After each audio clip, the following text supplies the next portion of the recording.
Hello, listeners. This is the second episode of our four-part series on Zaha Hadid. So if you haven't listened to the first part, I recommend going and listening to that first. In this section, we're going to be talking about her competition entry to design the Peak Leisure Complex in Hong Kong. And we also have an interview with Andrew King, principal at LeMay Architects and professor at McGill University. Thanks to Andrew for that, and make sure you go to our Instagram at about_buildings to see all of the images that go along with this episode. Thanks a lot for listening and hope you enjoy the show. So let's talk about the Peak. This is a competition for a sort of members club, isn't it? With some apartments and various other bits of programme. Yeah, very posh members club. So Hong Kong, this is a time when it was still British Hong Kong. There's Hong Kong Island, which is the centre, the oldest bit. And there's the Bay, Hong Kong Island, which is the most built up bit. And then in the middle of the island, it's sort of mountain. The Bay was used to be the kind of dock, and then it's been slowly reclaimed, and there's also towers on it. There's this very rich people zone. And then above that, this kind of empty, super prime bit of the mountain above it, and it's kind of a project for overlooking from the most prestigious point in pristine nature, overlooking immediately Hong Kong for a super sort of posh private club with like a club, a hotel, apartments, and all that sort of stuff. So the painting, you have these sort of familiar abstractly rendered mid-blue water, which forms the lower part of the image, and it has moving around on it. There's this sort of little witty thing which moving around on it are some purely two-dimensional shapes, but which are kind of talking about or alluding towards being boats, possibly. And then you have a kind of geological landscape of all of these different types of greys, some cold, some warm, all different kinds of... It's this very sort of crumpled landscape on which are lots and lots of different towers, abstractly rendered, pure cuboids. Some of them are reddish, orange, some of them are grey, some of them are bluish. In kind of the middle of the image, you have this mysterious thing which is this series of 7 slabs of different kinds, which are all arranged with this very strong... Nothing else has a shadow, but these have these very strongly expressed shadows, which are zooming down over the water, these very long kind of evening shadows, and the tops of them seem to have some kind of geological texture or something, and that's a bit of a misdirection because that's actually not the building. What is that? I've never understood what that is, because it's not only not the building, it's also not a building in Hong Kong. I don't know. That's one of the things which is very confusing about it, is then the actual building is right up at the top of the picture, and it's rather underplayed. This kind of subtle thing with a sort of slight sort of sense of layering of thin horizontal elements perched on top, right on the skyline, before it becomes this sort of watercolory sky above. The painting is almost not about the building, and it's the most famous thing. That's what's so mysterious about it, is that why isn't the building is hardly in the painting at all? But the painting is a big change in her, or a big development of her style into making super cool images. And at this time, the buildings do exist and they are important, but I think the paintings are probably even more important. Firstly, there's lots of them that are the same image repainted in different styles. The one we're looking at now is a kind of day scene, and it is composed, as you say, got those sort of levels. The buildings are all represented as flat extrusions, and then everything that is the landform, and it is only a representation of buildings and rock landform. There's no street, trees, nothing. It's like as if extruded buildings were on the living rock. So the buildings are all these like vertical extrusions, like a crystal. And the landforms are all sort of... They're kind of folded, crumpled, like a bit like crumpled seamed paper or torn paper in kind of similar greys. All different colours which kind of allude towards lighting, but perhaps are just like a bit like if you put a polarizing filter through a slice of stone or something, like just kind of like that. At the top, there's this kind of cutely rendered sky, actually, which is that's like a Beaux-Arts sky. Breaks It's the fourth wall slightly, and at the bottom there's straight blue, and it kind of dissolves into two-dimensionality as well as it kind of tips down. The perspective is curious. It's as if when you're in one of these 3D programs, you've got camera controls, but there's some that people don't normally use very much, such as the one that rotates the camera, like you're turning your head, or your tip. Normally, when you take a photograph, you either want it to be like portrait or landscape. You don't want it to be in between. But this is a perspective which seems like it's both being shifted so that the center of the perspective is kind of the center of the one point is off the screen. In addition, perhaps the camera has been twisted, so the camera is like pointing down, twisted, and the vanishing point is off the edge of the image, which means it's really weird. It's like a camera dropped out of the helicopter or something. Well, no, but I also think the vanishing point's not on the image. So it's like, you get those, if you have a bellows camera, like one of those old cameras, you can move the lens, or you can get a shift lens on a camera, where you can control where the vanishing point is, and you can move it, right? I think the vanishing point seems like it's not in the image. It may just be that it's like an AXO, where it's also been very skewed, but it's strange. It doesn't seem like that either, because there's a horizon. The things up at the top definitely feel as if they're above you. Yeah, but at the bottom of the image, it seems like it's axiometric. Yeah. And the top is definitely kind of perspectile, or maybe the whole thing is just like an axiometric on a rolled piece of paper. It's mysterious. It's very strange. At times it's flat, at times it's curved. And then the building's not there. Yeah, it's barely there. It's barely there. If the picture was the size of a paperback book, you could cover the building with your thumb.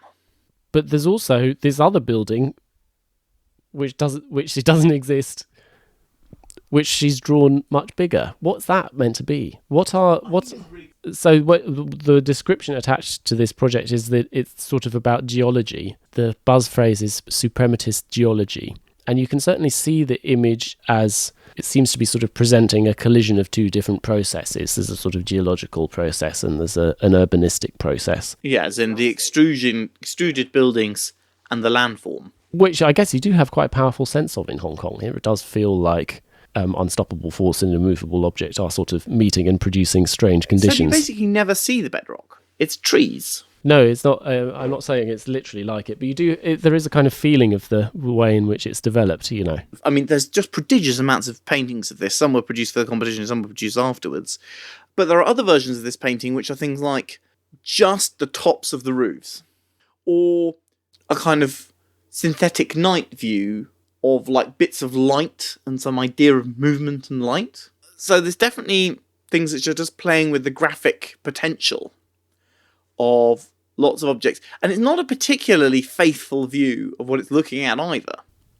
I think that there's something which the paintings for these sorts of projects, and this is increasingly true as you go on through the 80s, are trying to make a certain kind of case for the building, which is that they are trying to present the like limited artifact, which is the actual building proposal, as something which arises out of powerful, quite abstract forces which seem to be moving around in the broader site.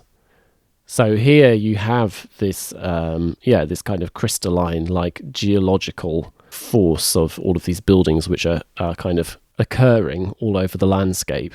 And then the peak is sort of significantly overlooking them. It is a little bit distinct from them, but you can sort of see that it's as if these forces are kind of moving up the hill, and that's eventually where they're going to get to.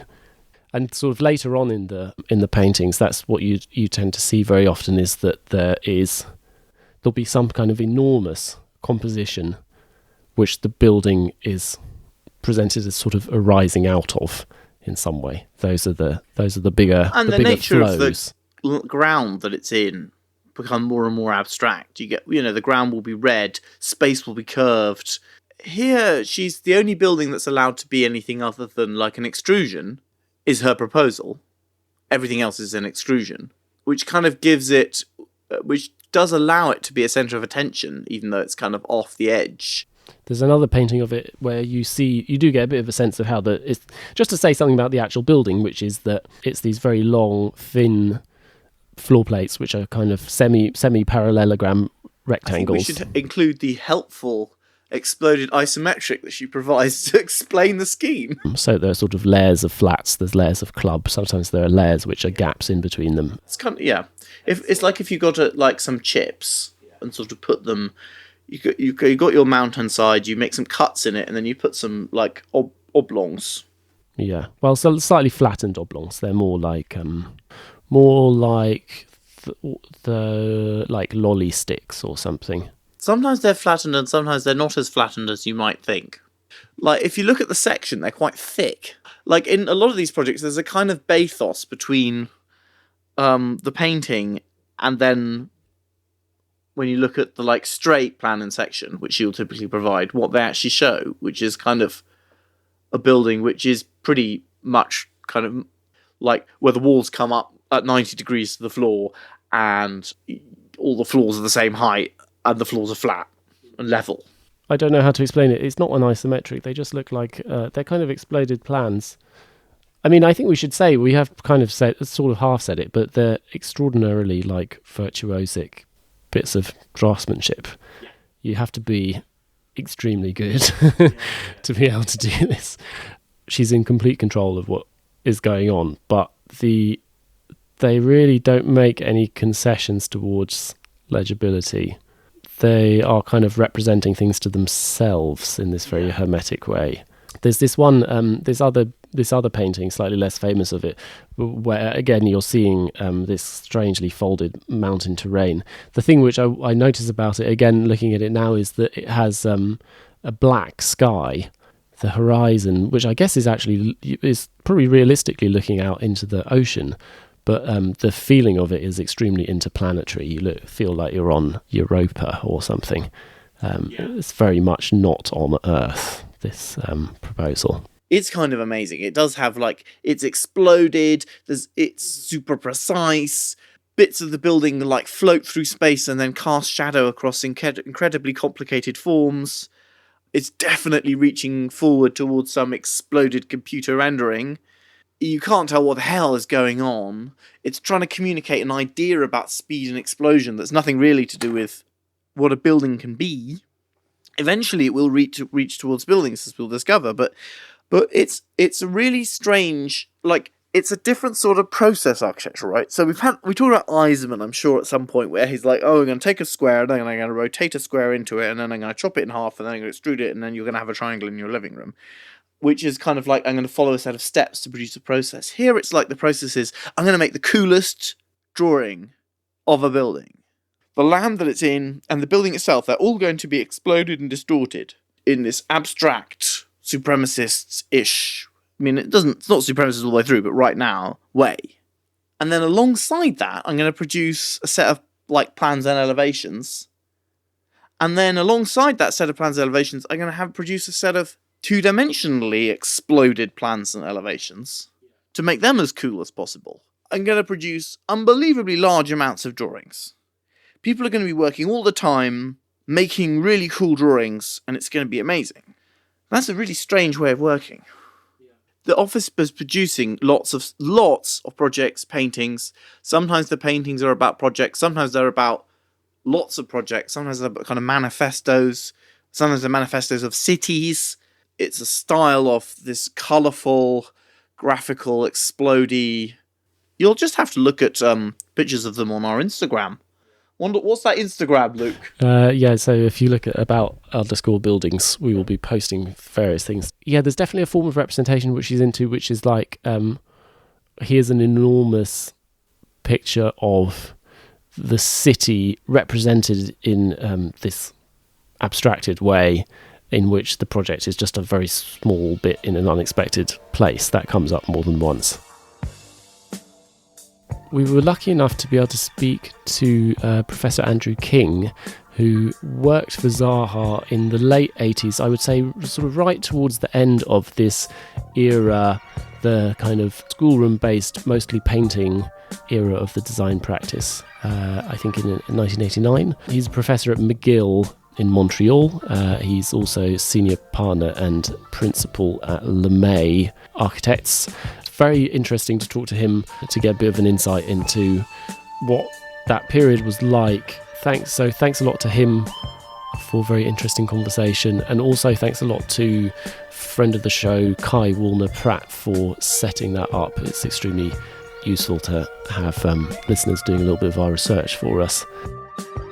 So, I mean, thanks so much for doing this. It's really interesting for us. I think that because obviously she's such an enormous figure, and so probably in the last 10 years of her career was like the most famous architect in the world. You know, there's so much of a kind of mythology around that. And for us, it's really interesting to try and get into the space of the studio, the way in which things worked, the way in which the like design process worked, the way in which kind of projects were sort of talked about and thought about, and trying to sort of get beyond the sort of mythologization of those processes into the way in which they were actually like. I mean, could I ask, so when were you there? How could you sort of set the scene a little bit about how it happened? And yeah, sure. I was in Zaha's office in late '87, early '88, and then I had a continued connection with the office because in the early '90s, half of the '90s, I lived in Berlin, so I had a connection with her office on some of the Berlin projects, just because I knew her well and got along with her well, and the office needed a trusted colleague at that point. But my real engagement within the office was the late '80s. It was after the peak, but immediately prior to the deconstructivist exhibition at the MoMA in 1988. In fact, after I'd left the office, and I was there during a work term while I was doing my master's degree in Canada.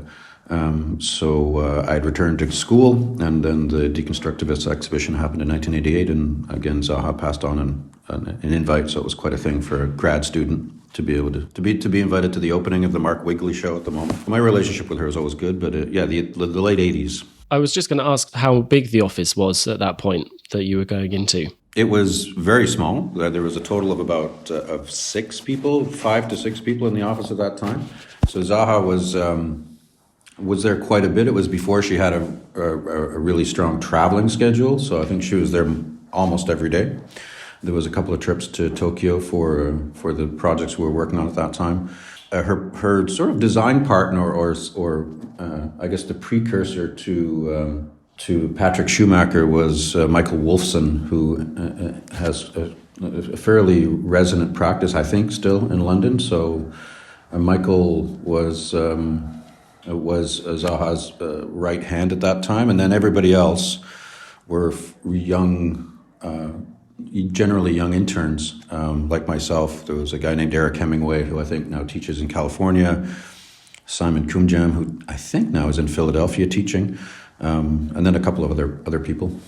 But it was very, very small, very research-oriented. There was really nothing being built. We were designing projects for Tokyo, for Berlin, the Kudam project, Azabu and Tamagaya in Tokyo, and then some early work on the IBA project, and then some completion work on the IBA housing project. What kind of things would you be working on in the office at that time? Because I think there's a lot of production of kind of drawings and paintings and kind of exhibition material. How was that? What was that like, and how was that viewed? Or was that the main thing going on, or was it a lot of competitions? Or the big news in the office while I was there was the inclusion in the deconstructivist show at the MoMA, and that was, if I remember correctly, because there may have been some other things in that show, but it was very peak specific. The new models were being made of the peak, and new drawings were being made of the peak. So there was a period of about 2 months, 3 months where all I was doing with a couple of other people was finishing unfinished drawings for the peak, making sure they were ready for the show. And then I don't think we did any new paintings. I think the paintings that were in the show were the existing paintings, and then production of some very significant models. Zaha, in her way, convinced the MoMA to cut a big hole in one of the exhibition spaces. So there's a very large cast aluminum model of the Peak project sort of pushing itself out into the space. So there was the preparation for that exhibition. I think at that time, if I remember correctly, the CCA here in Canada had purchased her submission for Parc La Villette. So we were working on those drawings. I'm not sure if that purchase went through or not, but that was certainly, we were trying to do that. And then there were the projects, the Tokyo projects, which were real projects. They had real clients. We had the client would visit the office, visited the office maybe 3 times while I was there from Tokyo. And these were these really interesting little showcase projects. If you go into the early drawings, early works, it's called Tomagaya and Azabu. Yes, that was about the state of my work, but what we would move between this specific project work, Tomagaya and Azabu specifically, and then we'd move in and do paintings, because it was also at that time that she was doing quite a few paintings of all the projects, and some of those would be part of the client presentation work, and they'd go to the client. Some of them would be part of her relationship with the Max Protect Gallery in New York, and they'd go directly to New York. I mean, I don't want to speculate too much, but I think a significant amount of the income in Zaha's studio at that time was from the paintings. And that was a really interesting laboratory of doing the paintings. There was a really interesting process. Just to step back a little bit, there was one Mac in the office at that time, and it was used for accounting. So there was no computers, there was no digitization. It was all hand drawn. Zaha would sit and make some beautiful hand sketches. The team of interns would then spend a fair amount of time transferring those to ink on mylar hardline drawings, using predominantly ship's curves, and actually I still have a set of ship's curves that I used at Zaha's office. It was very, very hands-on, and it was very compositional. So Zaha would make a series of sketches. She has lots of levels or lots of components to her fame, her notoriety, but the skill, the beauty of her handmade drawings were what drove that early practice for sure. And then our job would be to make broader compositions using very hand-driven techniques. There was probably 20 sets of technical pens in the office, and everybody was very nerdy about what a fast 0.25 incline looked like, or what a slow 0.25 incline looked like. It was very, very, it was a real laboratory around that kind of work. So then these drawings would occur, and then they'd become sometimes quite technical drawings, building sections or composite plans. But they'd always be ink on mylar. There'd always be that component. And then Zaha would select, as those drawings were made, and they became different components of the package that would go to the clients, then we'd select certain ones that would become paintings. And then that was a whole new world where they were usually quite large drawings. The paintings, there was a very large table that the watercolor paper would be spread and stretched out over. So the paintings were usually, I'd say, minimum of, it's hard to say, 3 by 4 feet minimum, and sometimes as long as 6 feet. So they're quite large. And so we'd have to make very large ink drawings for those paintings. And they'd be quite beautiful drawings themselves. Usually the paintings were on black paper. So one of the processes was to take white carbon paper and then trace over the ink drawing, putting the white lines on the black carbon paper. And you can see some of the early paintings show that kind of, you can see the white line work. The white line work on those drawings is generally, and I'm not going to say it's all the time, generally it's the white carbon paper transfer. I hope this isn't getting too nerdy. This is fantastic. Yeah, this is what we love. Yeah. So then there'd be a big white drawing on a black piece of paper. Sometimes, more rarely, there'd be a white paper would be used and the lines would be dark. But when I was there, Zaha was in a black mood, I guess. So the black paper became the basis. And then I actually didn't mention Nikki. I can't remember Nikki's last name, but there was a woman named Nikki who she was sort of marketing. She was the one that was always on the phone trying to ensure that Zaha was out in public and, you know, spending the time trying to get famous to a certain degree. And then she had the sort of bifurcated role of then she was actually the primary artist of the paintings. So she and Zaha would do the paint work. Zaha would start it, and then Nikki would start to finish these paintings. And then when the rush came in, then myself or Eric or Simon would come in and help finish the paintings. We did probably about 5 or 6 of the large paintings while I was in the office, mostly around the Japanese work, then tidying up some of the work for the Parc La Villette competition. And I didn't really touch any of the peak project work. But that was the sort of day-to-day in the office. It was the usual. At that point, Zaha was, it was before the Decon show, so she was very well known from her wins in different competitions. She was very well known within the, she had worked with Rem Koolhaas for a while. She'd worked a little bit, I think, with Bernard Tschumi. I think one of the things which is sort of interesting to try and get a sense of is how, I guess, was it the competitions, or what was the way in which this sort of incredibly avant-garde practice starts to shade into one which is actually getting quite a lot of stuff built? I mean, I know that was a few years after you left, probably in the mid-90s, that they really started to...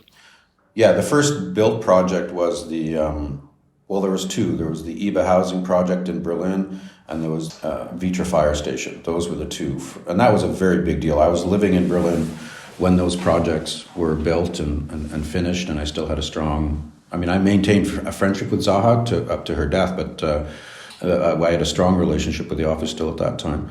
So for sure, I was at the office when almost every time there was something about Zaha and something about her burgeoning position within architecture. The criticism was she's a paper architect. It was just something that had just existed, and everybody just said, okay, everybody embraced that intellectual discussion that whether you're talking about Boulez or whatever you're talking about, the notion of the idea of architecture is very often remains on the page. And Zaha was pretty okay with that. There was always the constant struggle of trying to get the projects built. I was there when the 2 Tokyo projects essentially disappeared as real work. I mean, obviously they were paid for, but I think there was a fairly consistent sense of disappointment that the projects were not getting out of the ground. Even the IBA project in Berlin, the housing project, went into a certain hiatus for a while. Before then, it was reborn when I think it was a political shift in Berlin when that project came back, but even that had been sort of shelved for a while. There was the famous Kudam project. I made my way to Zaha's office through a woman named Sand Helsel, who now is, she teaches at RMIT in Melbourne in Australia, and she was a great friend of Zaha's, and I met her at my school. And Sand did these beautiful, they're probably one of the most famous early paintings by Zaha. It's the Kudam project. They're these deep red with this blue blade of a sort of curved facade of this small office building that projects itself onto the Kudam, the corner of, I want to say Adenauerplatz, but I'm not sure. So all these projects were becoming quite well known and published everywhere, but there was almost an inevitable moment where they would disappear, either because they became technically too difficult to resolve, or whatever. There's even in my practice now, the different shades of my practice now, probably half the projects end up disappearing for whatever reason. But it was a constant, fairly constant, I guess, source of some anxiety. This was actually the period also, I forgot about this, the series of furniture that she did for, I believe it was Vitra. I think that early pieces of furniture that were designed in the late 80s. So we were doing things like that. She was becoming very well known, and she was aware that she was becoming a leading voice. So those frustrations around not being able to build or not having projects being able to be pushed out of the ground were there, but we also knew there was a different agenda. And also, there was the work of so many of the deconstructivists, whether it was Daniel Libeskind, people who were known to the office. It was kind of a known way of working that you wouldn't get much built. Yeah. You produce a lot of drawings, or you sort of, have this other practice. I'm kind of interested to understand what's sort of going on around that sketch which she's doing, or that form which the project is taking on the sort of page of her sketchbook. Would there be a lot of dialogue around that? Were there things which were talked about? Yeah, it was. I feel really fortunate to have been in the office at that time, because Zaha was around a lot. And I'm not sure, I think the model changed later on from what I gathered from other people who had moved through that office over the years. But we spent probably, in the office, I probably saw Zaha for, if she was in town, and she usually was, probably 2 hours a day, talking about what was going to be happening. And, even the people who work with me in my studio here don't see me for 2 hours a day. It was quite a luxury. And the hands-on drawings, and there wasn't sketchbooks, it was they were very precious drawings, usually drawn ink on, even her sketches were ink on Mylar, generally. There was a little bit of pencil work, but it was almost just sort of testing, what would be happening with maybe a project, with a composition. We did start a competition at one point, and there was a whole series of very speculative sketches that she did a few, and then we would continue to work. Now, as I'm much older, I'm sort of, I'm in my mid-50s, I understand that I've been involved in lots of different forms of practice. I understand that it was really luxurious to be able to have this level of speculative, purely compositional in some ways, design engagement with a very kind of rigorous set of tools, ink on Mylar, painting, It wasn't fluid. There wasn't a lot of color. There was no yellow trace in the office. It was all the aesthetic agenda, which has always been Zaha's thing, at least in that era. The notion of the suprematist influences, and the notion that the world is fundamentally a powerful composition. That was very much in the office. So the drawings all had a kind of rigor, even though the actual image itself had lots of fluidity. So we'd sit with Zaha, and she'd make the sketches. We talk about the project, of course. We'd say, okay, what are the programmatic parameters? What's the site look like? What does this whole thing do? And then how can we engage it? But it was still very, very fluid, very, very drawing based. She'd almost, we used to do this thing where we'd finish these drawings. There's a really beautiful drawing of the Tomagaya project, which is a composite plan. So it takes the 3 or 4 lower level floor plans, and then the single sort of raised pavilion upper floor plan, and it compresses them as one drawing. So it's a very dense drawing, and very abstract. She actually created one of those by hand as we were trying to develop that drawing. So she created this, her imagination, her ability to imagine space, the complexity of space, and then transfer it into a piece of line work was fantastic. So that drawing was published heavily in the late 80s, and it really emerged almost fully formed out of Zaha's imagination. Yeah. So do you think that was that typical of that generation, or was that specific to her, that this thing of having such relatively high status but with so few kind of built works? Was there a sense that she was taking longer to build than the other people of that kind of deconstructivist generation? No, I don't think it was any different for any of the other practitioners at that point. Morphosis, however you want to, it's pronounced in different countries in different ways. Morphosis, however you want to say it. But we had a relationship with that office, and they were publishing books. But, history has proven that many of those projects were sort of self-driven projects. They sort of created those projects. They created such beautiful work models. I've got one of the older books actually here in my office. And everything is a speculative project, looking fully formed, but really kind of creating a new... it was a response to neoclassical postmodernism, or in some cases a kind of brutalist language. So they knew they were doing something that was fairly aggressive. In any of the drawings or any of the plans, there was big chunks of space that were unutilized, and I can remember having no guilt about making a floor plan where there was a big corner of the space that was unusable, because it was actually, the form was telling you that was absolutely what was necessary. So Implicitly, that was the response to deconstructivism. It was actually not. It had no, its functionalist agenda had disappeared. Around the same time, the Eastern European functionalist history was a big part of the dialogue, so it was in tension with that also. But I'd say that sorry, I'm on different tangents here, but I'd say that all the offices that I was aware of, so I knew some people in Liebskind's office in Berlin because I moved to Berlin shortly after working with Zaha and lived there for about six or 7 years. Liebskind's office was in the same boat. They were doing lots of competitions, quite a bit of unbuilt work. I presume it was the same for Bernard Schumy's office, although Parc La Villette was a big stepping stone for that practice, presumably because that was built and all of a sudden you could see what was going on. Himmelblau was the same. The house in Malibu never got built. I think the only thing at that time that had been built was the penthouse project in Vienna. So yeah, I think everybody was in the same boat. Without stepping on too much political correct territory, Zaha's issue was she was a woman. It was a big deal. I went to lectures where people talked about Zaha in different ways than they talked about her colleagues. She had to deal with the fact that not only was she a woman, but she was a very forthright, open. She was very, very clear about what she wanted to do and how she wanted to do it. And if you were in Zaha's camp, it was a powerful, inspirational thing. But if you decided you weren't in Zaha's camp, then it was obviously a lightning rod for a particular kind of criticism. I mean, I loved working for Zaha. It certainly bent the vector of my career in many ways. But actually working with a woman architect, she's the first architect I ever worked with. And then I worked with many other women in Europe, and it's been harder in North America.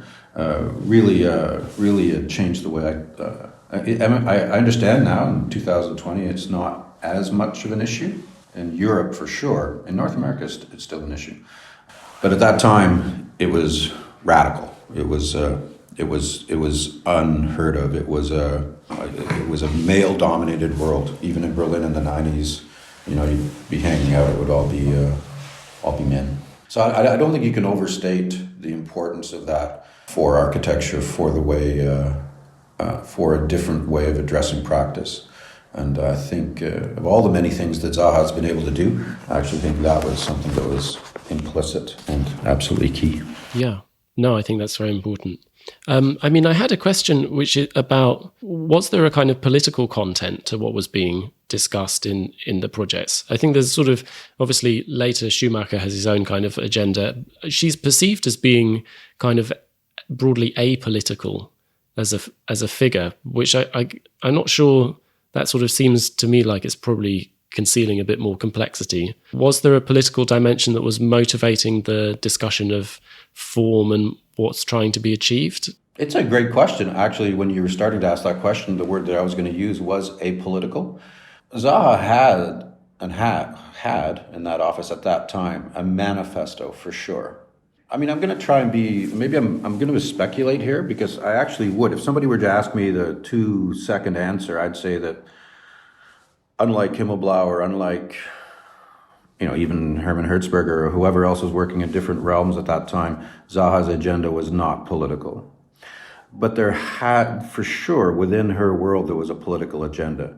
She was a woman from the Middle East, working in London in a very male-dominated industry, in a single woman with a strong career. So while it may not have been overtly political from a left-right point of view, from a social agenda point of view, it was political from a identity point of view, I think. Before that, those issues were even articulated that well within society.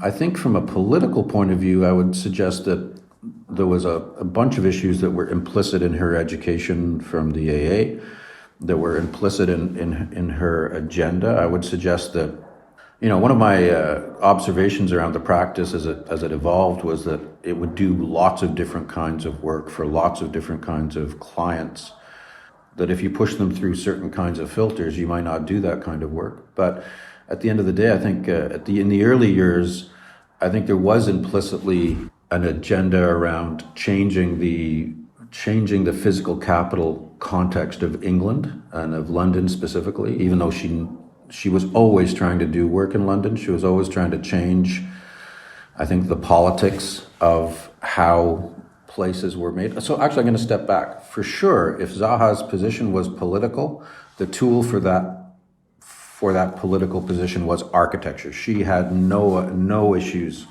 There was no other agenda. Zaha was just committed, and it's, my partner now says that one of the worst things to happen to me was to spend the first years of my career with Zaha Hadid and an architect in Canada here named Brian McKay Lyons, because both were just manic about what architecture is and what it does and how it consumes your life. So for sure, whatever politics was there, the tool was architecture, the tool was design, the tool was imagery. But I think she was trying to crack open that very static, whether it's I'm not going to sound naive, but I was born in Britain, but the north, so in Yorkshire. So I understand a little bit about the social politics of the UK and Britain. And I think she was commenting on that and always trying to do work in the UK around that issue. But that's a speculation. I would suggest that the reason she embraced Berlin and the German context so fully, because we did a lot of projects for Berlin, was because it was a very resonant political context. So it was when Daniel Liebeskin's office was doing their wall competition, the housing competition that essentially was this beautiful project that pushed itself across the Berlin Wall.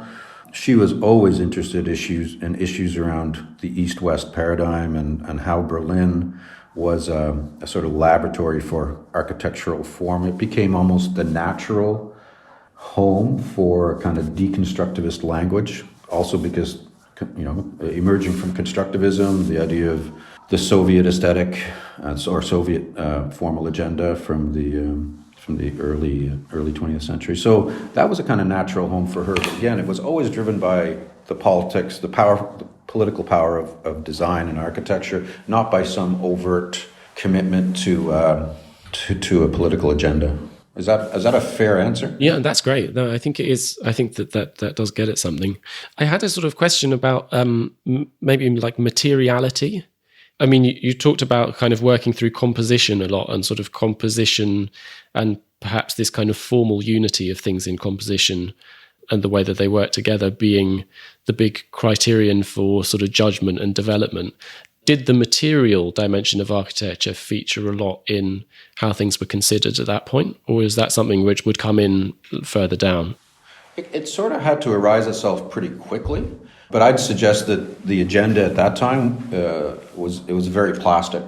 I can remember seeing Christine Feyerheis did an exhibition at the I-80s gallery of the Vitra fire station, and it was photographs from its construction. And it's essentially a concrete building. It's a sculptural concrete building. That's how it was seen. But then you see the steel embedded in the wings and the various components, and you understand it's actually a steel building, but with a kind of concrete shroud, a concrete kind of skin. So it reads as a plastic building, but it's actually quite tectonic. And Zaha had, some of her more speculative things. I think there was a project called the Malevich Tectonic, and one of the drawings from that was sitting in the office while I was there. But I don't think there was a tectonic agenda at all. It was always, I remember having a very long conversation once about the curtain wall system that was being proposed for the EBA housing project. And it was one of my first discussions around, well, how many pieces of glass are there? And they're all different. They're all different sizes. They're all different shapes. And at a certain point, the glass consultant, actually we worked a lot with Arab at that time, the glass consultant coming in and just saying, this is impossible. It's like every piece of glass is different. So all of a sudden every piece of glass costs £5,000 rather than... There was a kind of notion about the aspiration of the material, but the formal qualities of that facade, where all the lines were dropping and what they demanded that skin look like. To actually have somebody come into the office and say, you just can't do that. You can't have every piece of glass being different, was like almost seen as a failure. It's like, well, why can't we do that? Oh, if there was anything that defined Zaha's position in the world, at least in 1987, 88, 89, when I knew her, I had a long dinner with her in 1990 in London again when I was moving to Berlin. It was the inability, not the unwillingness, but the inability to compromise. It was almost predictable that Zaha would resign off a project and then find her way back on because somebody really wanted to do the work and finding a different way into the relationship. She was resolute. It was actually sometimes quite a spectacle. Yeah, yeah. One of the good things to come out of this conversation is it feels like we have started to identify how maybe the story breaks down a little bit into chapters, that there are these sort of natural sort of periods when things seem to pivot a bit. I think if I was going to say anything, I think there was a period before I got into the office. It was the period of the peak, the Alvin Boyarsky period, the time when, I mean, obviously we all have our, as careers move forward, and Zaha's trajectory wouldn't have been anything close to what it was without Alvin Boyarsky and the AA. That's a whole kind of world. That sort of relationship with the AA at that time is interesting, and I sort of touched on that a little bit. But then I was in the office at that when there started to be real projects, when the peak was over, the peak experience was over, but there started to be real projects, but still, and there started to be enough money in the practice. I mean, I think I read that Zaha died with $60 million or something in the bank, or something crazy. It's like there literally was no money in that practice when I was there. We would go unpaid for weeks, but then if Zaha sold a painting, if I was going to finish with something, because I'm not quite sure what Zaha's overall reputation right now is. That, with the young students that I have and the interns in my studio, she's seen as this legendary figure in architecture, very, very powerful, but one that not many people knew. Whereas in my time in London and in Berlin and even in Canada, enough people had crossed paths with Zaha that people knew her. They worked face to face with her, and her reputation suffered in some ways because she didn't suffer fools. It's not suffer fools gladly. She didn't suffer fools at all. But if I was going to, a personal anecdote, I maintained a very, very, I mean, I'm even getting emotional about it. When I moved from Canada to Berlin and we went through London, Zaha held a dinner party for myself and my partner. It's like there was a generosity whenever she was if we were in the same city, she would make an effort to ask about me, to ask about my family. She gave an Alcan lecture in Canada. I'm trying to remember the date. It was after I'd worked there, so it had to be the 1989 maybe, or it was before I finished school. It was a big lecture in Montreal called the Alcan lecture. So they paid her to come to Montreal, and she was becoming quite well known. And I sent her a note, and I said, if you're going to be in Canada, would you mind coming to my school, which was it was a good school on the East Coast, but it was quite remote.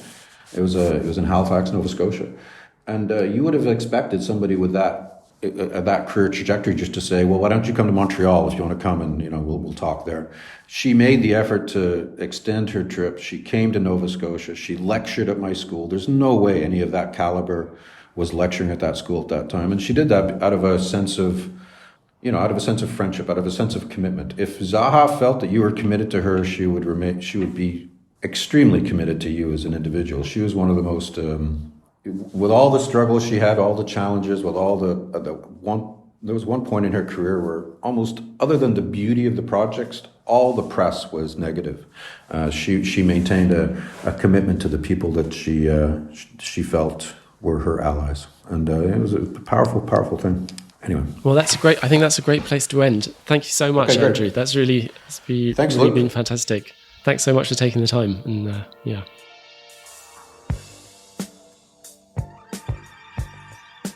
But so this period there's an event which happens towards the end of it, which is Hadid's inclusion in a show at the Museum of Modern Art called Deconstructivism. That's the New York Museum of Modern Art, the MoMA one. I mean, she would have to be included because obviously she's producing some of the most impressive architectural representations of the period. It's interesting to think about the ways in which she is and isn't part of deconstructivism as designed or as kind of practiced by the other architects who are part of the show, who, as you say, are people like Peter Eisenman, Rem Koolhaas, Bernard Schumi. Coop Himmelblau, who I kind of associated more with digital stuff, but I suppose they've been going for quite a long time by then. Himmelblau were part of it as well. We have been trying to think a little bit about what deconstructivism is. Deconstructivism as a label obviously has these 3 points of reference, which are in order of like ascending abstruseness. The really obvious one, which is that a lot of this work seems to be made up of fragmented elements, or elements which are kind of scattered, fragmented, which are exploring a formal language of kind of movement and intersection or explosion or whatever. And that's all broadly true. It's clearly there in Zaha, but it's in lots of other people. Often they are heterogeneous and apparently fragmentary things which are sort of coming together and colliding or whatever.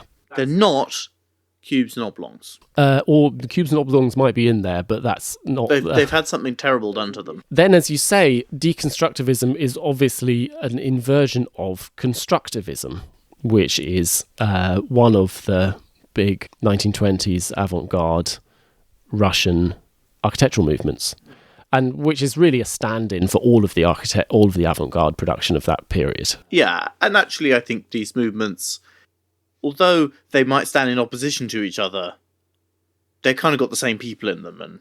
And there's a particular form of drawing that they were into, which is often quite abstracted, brightly coloured. As you said, lots of heroic technology rendered quite abstractly, like so super abstract truss forms, for example. In exploded axo. Exploded, or in a perspective where they're like distorted, becoming enormous, coming towards you. And if you look at pictures of the actual deconstructivism show, there are all sorts of illusions there. There's a room which to me looks like it's very distinctly gesturing towards that famous picture of Maleevich's exhibition in 1914, where Black Square was shown, where there was a particular kind of grey wall. Yeah, these, as you say, these are obviously people who are kind of trying to create a certain relationship both to the inheritance of modernism and also to the postmodernism of the immediately preceding generation. Yeah, you missed like deconstruction as a...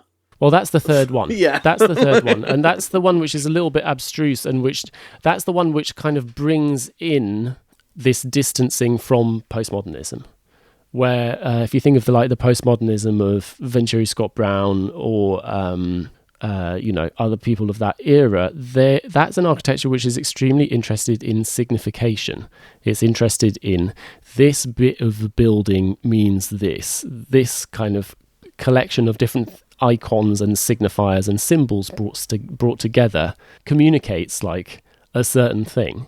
I mean, sometimes really clunking. Like, I'm going to put a sculpture in the shape of a TV antenna on top of an old people's home because old people watch TV a lot. At times, possibly saying something more significant than that. Pitch roof says house. Deconstructivism is gesturing towards deconstruction, which it comes from the work of Jacques Derrida. And without wanting to go into too much detail, because... Why wouldn't you want to do that, Luke? Because most of this is based on a sort of critical reading of 2 to 3 Wikipedia articles. So one of the things which Derrida is sort of interested in is trying to make a case for, when you read a text, there's no kind of transcendental meaning which is being connected, which is being kind of divulged to you coming from the author. It's not like you have these sort of thoughts, you put them into a text, and then they kind of come out at the other end as this thing which is extractable from them. All that there is the text itself. There's nothing beyond that which you're ever actually getting to. And in deconstruction, one of the things which he is interested in trying to kind of bring to the attention is the way in which, like philosophy or kind of any other discipline, creates certain sort of binary definitions, which are like just definitions of the thing and its opposite. And the fact that that's sort of how we create meaning. But there isn't like we talk and we act as if there's sort of a meaning beyond that.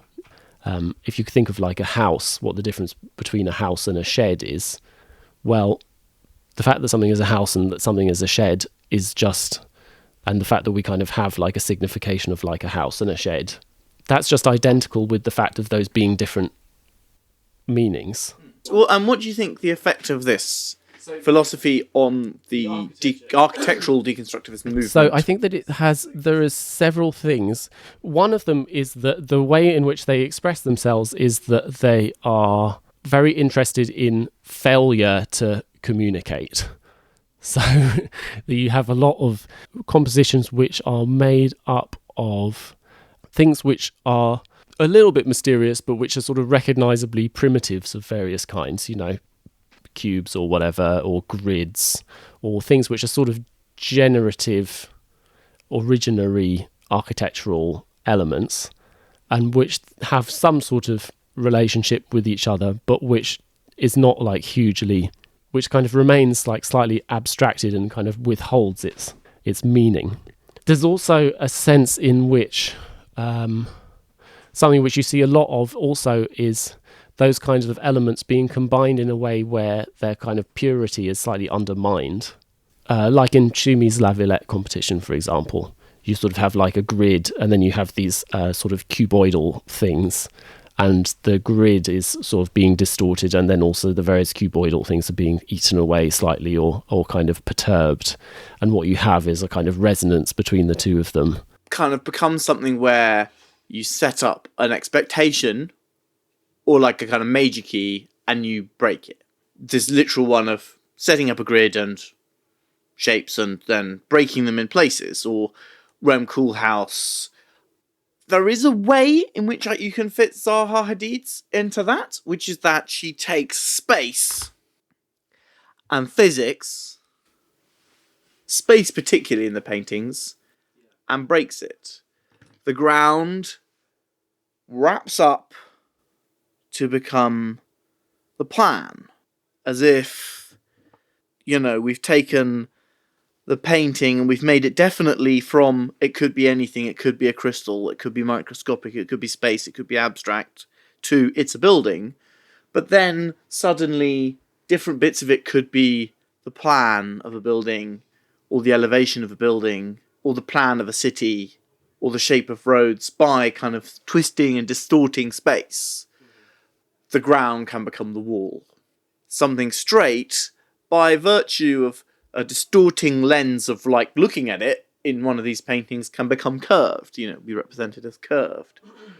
Incidentally, occasionally problematic when a kind of boring oblong is suddenly turned into this amazing swoopy thing. But I think apart from that, she is not driven, or I don't see any evidence of an intellectual program of that sort having any effect on this design process. Yeah, no, I don't think so. I think that the thing where there is a clear resonance, and this really is the other way in which there is this sort of resonance between deconstructivism in architecture and deconstruction, is that the deconstructivists are all very interested in making the process of designing the building part of the story of the building.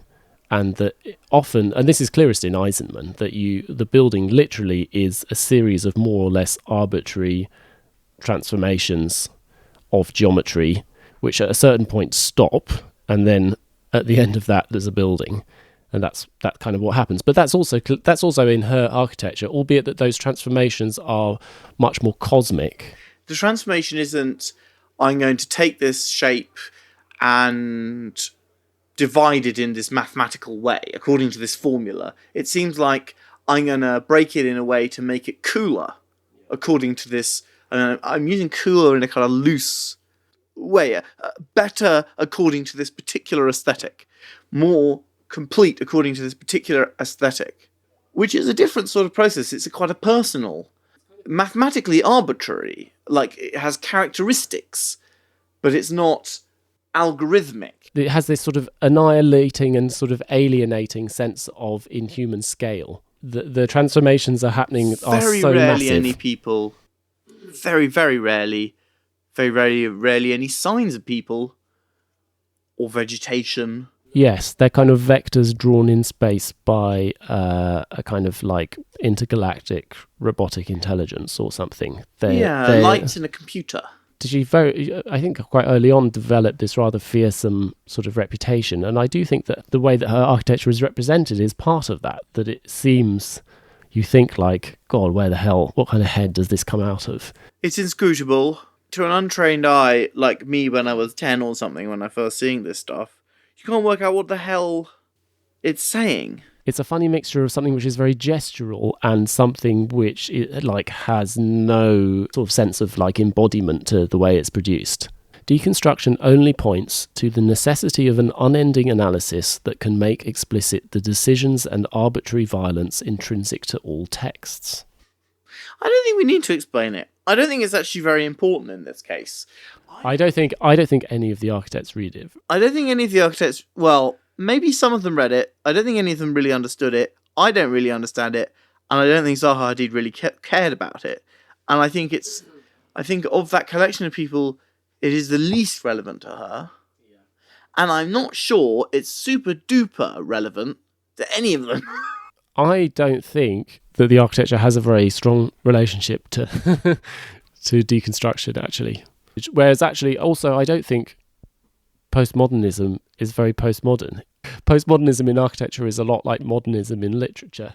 Deconstruction is quite a lot like postmodernism in literature, actually. It's sort of this narcissistic centering of the architect and their modus operandi. Look at me, I'm designing a building. Anyway, I think we've gone rather away from it. But I think we've got through the kind of first leg of her career. And it's one that made her, these images, which are amazingly seductive, made her a star amongst architects and amongst the architectural press of the time. Because I think they were genuinely different. Virtuoso. And in a world that is desperately seeking an alternative to the drab realities of that day's kind of buildings, the dismal failure of modernism and its legacy, the kind of hopelessness of the alternative. The alternative seems to be cynicism, the past. This is a vision of a different future. And it's also heroically productive office, producing amazing images. And if you were looking at them in a magazine, they would be a thing you'd want to look at because they're cool. There's all these paintings of London, and they represent the gloomy, drab realities of this wet, grey city as some exploding furnace. Yeah, of potentialities. Brightness, speed. I think what you kind of get out of it is the possibility of sort of architecture developing a new set of resources. I mean, they remind me as much of anything, also of futurism. The Italian paintings of speed and movement. Like, not something that she talked about. Like, she talked about supremacism. Lots of interviews about that. Not very many about, the other things. But they're in there. And anyway, I think the next episode, we will go through some of the struggles, partial and reasonable successes, of turning these images into buildings. And eventually, her practice does become an entirely building producing. It stops producing images and it becomes principally a building producing practice. Building and design. Becomes a massive concern. There's a sort of middle ground, which I think we'll probably deal with in the next episode, which is where it is images and buildings and bringing them together. Yeah, and the struggle to build a big building, which takes a while, but it does happen. So, well, thanks for bearing with us on that. My God, we've recorded over 2 hours. Yes. Oh, well, thanks a lot for listening. You can see the sorts of things that we're talking about on @_buildings on Twitter and Instagram. We've got a now very productive social media setup hosted, curated by a professional hype man, Matthew Lloyd Roberts, who also edits the show. We will be doing various bits of bonus content where we'll do a deeper investigation of some of the other images, some of the other projects, really anything else sort of diverting as the feeling takes us, really. But I think next we will deal with some of the things that we missed along the way in this one. You can access that material for $3 American a month by subscribing on Patreon at patreon.com/about_buildings. There is, as ever, a link in the show notes. Thank you very much for listening, for being Please part do of the look show. at the images. They will help you understand what we're talking about, which otherwise is very difficult. And they're worth looking at. Thanks very much, and we'll be with you again very soon. Bye-bye. Good Bye. night.